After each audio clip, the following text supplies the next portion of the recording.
உலக பிரசித்தி பெற்ற காரைக்கால் அம்மையார் கோயிலில் 17 ஆண்டுகளுக்கு பிறகு கும்பாபிஷேக விழா கோலாகலமாக நடைபெற்றது. இந்த காட்சிகளை முதலில் பார்க்கலாம்.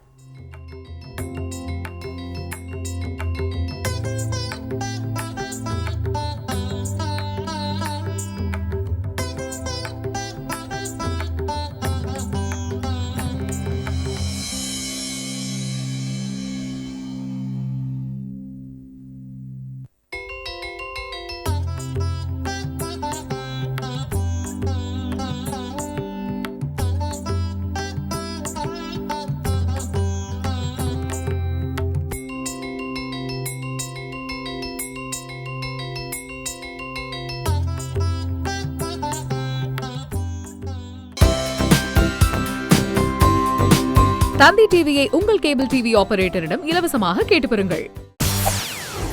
செய்திகளை உடனுக்குடன் தெரிந்து கொள்ள உடனே சப்ஸ்கிரைப் பண்ணுங்க.